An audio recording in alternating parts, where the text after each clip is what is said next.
اللہ کے نام سے شروع جو بڑا مہربان بہت رحم والا ہے۔ اور اگر وہ ایمان لے آتے اور تقوی اختیار کرتے تو اللہ کے ہاں سے ملنے والا ثواب بہت بہتر ہوتا۔ کاش وہ اس حقیقت کو سمجھ لیتے اور اس پر غور کرتے۔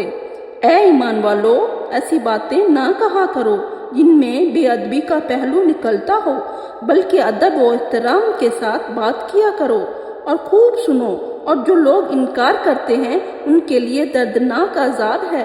اہل کتاب میں سے جو لوگ کفر کرتے ہیں اور مشرکین یہ ہرگز پسند نہیں کرتے کہ تم پر تمہارے رب کی طرف سے کوئی بھلائی نازل ہو، حالانکہ اللہ جسے چاہتا ہے اسے اپنی رحمت کے لیے خاص کر لیتا ہے، اور اللہ بڑے فضل والا ہے۔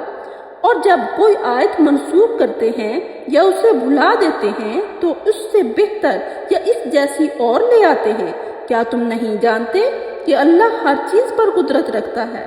کیا تمہیں معلوم نہیں کہ آسمانوں اور زمین کی بادشاہی اللہ ہی کے لیے ہے، اور اس کے سوا تمہارا نہ کوئی دوست ہے نہ کوئی مددگار؟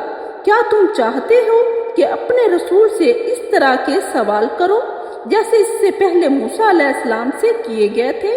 اور جو شخص ایمان کے بدلے کفر اختیار کرے تو وہ سیدھے رستے سے بھٹک گیا۔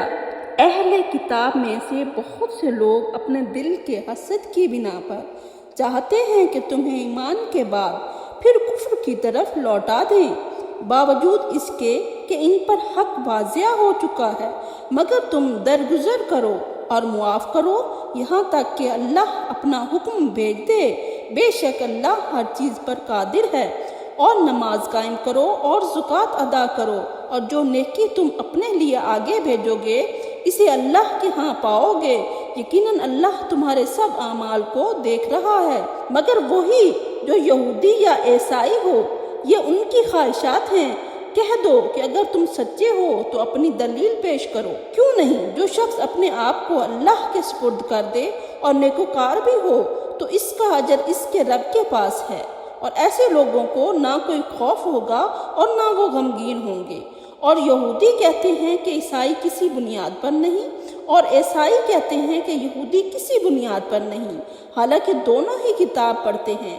اسی طرح وہ لوگ بھی کہتے ہیں جو علم نہیں رکھتے، بس اللہ قیامت کے دن ان کے درمیان فیصلہ کرے گا جس بات میں وہ اختلاف کرتے ہیں۔ اور اس سے بڑھ کر ظالم کون ہوگا جو اللہ کی مسجدوں میں اس کا نام لینے سے روکے، ان کی ویرانی کی کوشش کرے؟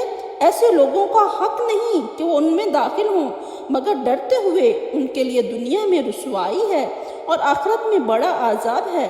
اور مشرق اور مغرب سب اللہ ہی کے ہیں، تم جدھر بھی رخ کرو ادھر ہی اللہ کا چہرہ ہے۔ بے شک اللہ وسعت والا اور علم والا ہے۔ اور وہ کہتے ہیں کہ اللہ نے کسی کو بیٹا بنایا ہے، وہ اس سے پاک ہے، بلکہ جو کچھ آسمانوں اور زمین میں ہے سب اسی کا ہے، سب اسی کے فرمانبردار ہیں۔ وہ آسمانوں اور زمین کا پیدا کرنے والا ہے۔